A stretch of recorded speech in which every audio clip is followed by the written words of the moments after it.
they always say the face of God is in the child, so just watching them, playing with them, everything is always so new. We need to look at it as if we're seeing it for the first time. I would love to see them do more in terms of singing or even leading worship, but I would love to see them flourish and so that would be great. Like, it would be great what if they led a sermon? What if it was a kid's sermon once a month? The kids ran the show. Overall, the church can be a leader to try and shift the moral center and remind people of their spirituality. I think that the church, especially in kind of the climate that we're in right now, has a big role in providing spirituality and remembering and reminding people what it means to be a Christian. I'm speaking specifically of the Christian faith because that's what I know, but it is about not judging, and it is about helping the least of these, not closing a door on anyone. And I think that the church can lead by example by publicly speaking out about that and calling people out if Christianity is being used in the wrong way and being used to justify actions that Jesus in particular would not be in favor of. I have this fear that there's this race against good and evil, and if we don't do our part to increase the good, and these forces of evil are doing their part to increase the evil, that we could have evil take over. And so church, I worry about that, because church is maybe it's not as big as it used to be. I think probably if you look at all the numbers, it looks like churches are shrinking, and the next generations, who knows if those kids are going to go to church. And I think about times where things are rough, if there's a war or something like that, like how are people going to know what to do? Like, if we have a community of people who actually care and have the right principles, and have a place to come to, and if we lose the church, then how do we organize? How do we come together if there's something going on? And so I do think it's really important that we minister to other people and get out there and actually build communities. Every church, no matter what, part of the religion, every Christian church, at least that I've ever interacted with, I think does serve a very deeper purpose in the community, and I think that it is their responsibility to serve as, we can help spread that foundation of love and compassion. Not to say that it's not our responsibility to spread Christianity and the love of Jesus that he offers for us in the blood of Christ, but I think that it's important for us to, at minimum, serve that foundation up. I think that's the only way we're going to be able to move forward as a human unit together. Black, white, gay, straight, left, right, it don't matter. That's the only way that we're going to be able to get along. We can launch rockets up in space, but we can't communicate with people. And I think that it's got to start with the church. God is all those things. God is so loving and gracious. And children are gracious.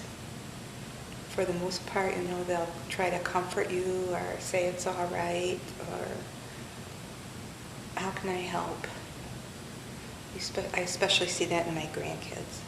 I think to be a child is to be free and just be willing to accept the goodness and accept the grace and be in this kind of a position where when you are in the presence of goodness, like a shepherd, that metaphor, it's being able to embrace that and to not question whether or not this is the right or correct way to do it. It's in your heart, you can see it's good, you can feel it's good, and trust that.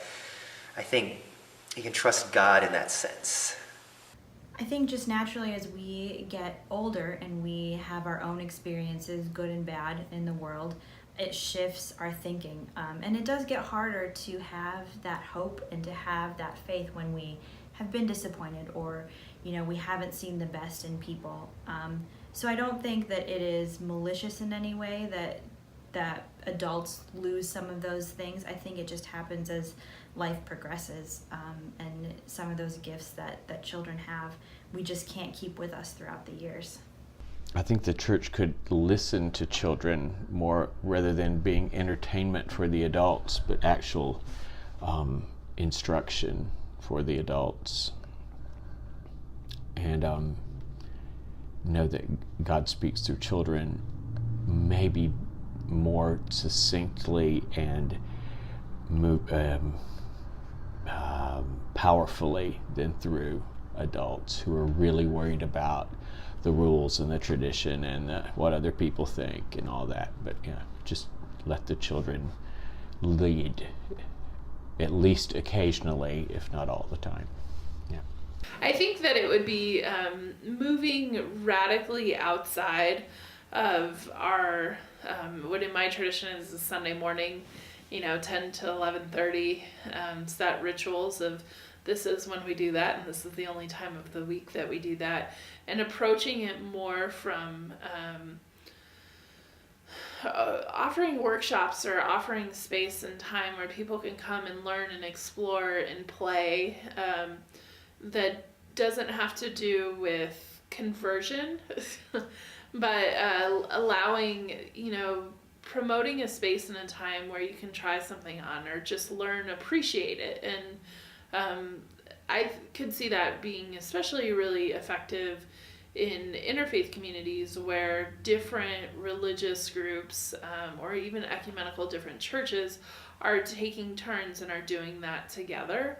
I think especially Christianity's challenge is a history and legacy of conversion and what it means to be a believer, what it means to be an insider and a belonger. So I think the more we partner with one another, with other churches, congregations, the more that could be, someone could see that as like, this isn't a side selling opportunity, sales pitch.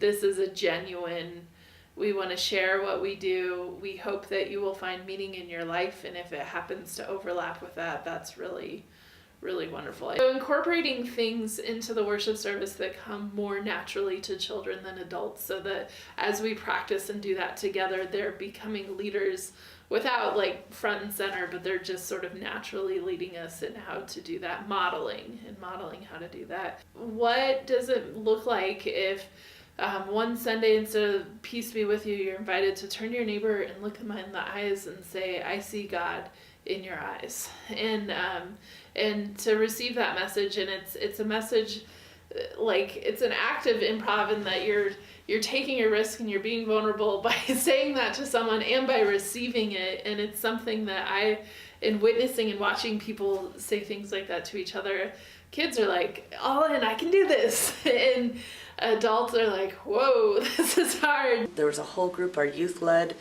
to lead the push for our church to be involved in the March of Our Lives and to be there and be present. And a lot of our youth and children are choose to participate with their children or choose to participate in those events. And there's just the constant nudge and reminder as a pastor when I'm in other committee meetings that I know they're mostly thinking of adults, and to continually plant the seed to say, well, what would be here for a 10 or 11-year-old to come? Are you, how would you feel about that? And nine times out of 10, they're thrilled. They want anybody to come to their events, and they're like, this would be great. So regularly. So we need to get away from the idea, of course, we don't do this at all here to suggest that you have to come to church because you're going to hell if you don't go to, but that was always a lousy reason to go to church. It was never really the reason people came to church. You came to church that if you did that regularly, you will find a connection because you need regular contact with folks. It's a huge reason why in our programming we need to have more than Sunday service. That's only 52 times to gather a year.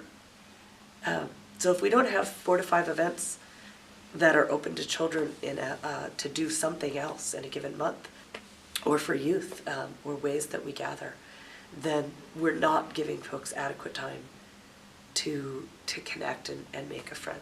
Invest in godly play. Godly play is based on the belief that children have an innate awareness of God and that they lack the Christian language to express that. Godly play is a gift for all churches, where it is a replacement of a Christian education system. You can just utilize this where you are telling stories from the Bible that are worded so intentionally that the kids get their own moral practices from it. They're allowed to question. Their theological thinking just goes so much deeper. And if more churches allowed children, youth, adults, everyone to question their beliefs and let them feel secure in that, like Godly Play lets you do, Godly Play will save the churches, and I believe that. It makes me really heartbroken to think that a lot of people won't change because change is scary. And we're changing all the time. And we've been changing since church has been started. And if we don't keep changing, it will die.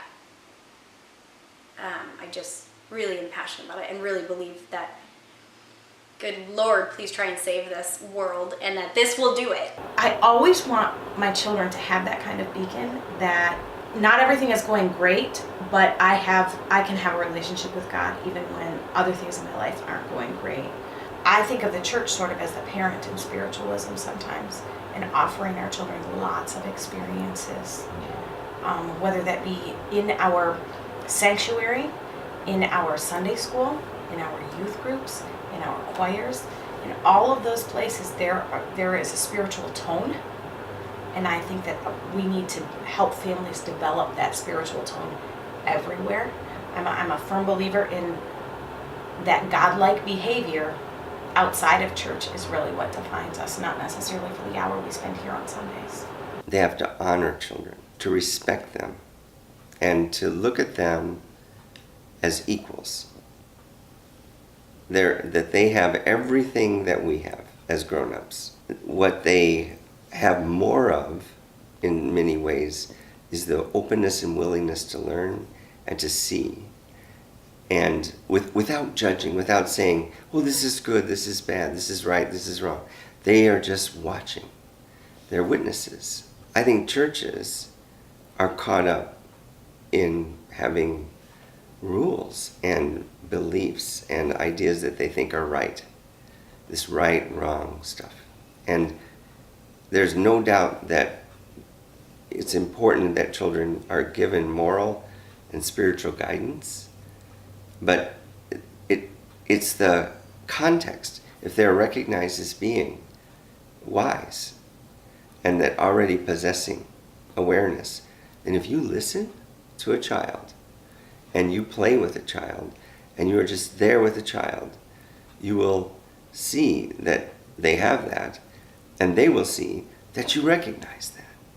It's not the church per se that has to do that, it's every person in the church that has to do that as a community, and agree upon the fact that, you know, that's something that everyone values. I mean, it's so simple. It's just listen, be present, play, let go of whatever you think you are, and just be the child that's in you.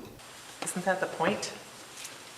You know, is to reach out and offer help, and it, you know, whether they, you know, it's kind of like when we forgive somebody, we forgive them for us, not for them. And when you help somebody, you help them for you too. Because that reaching out, you don't know when you are going to need somebody to reach out to you.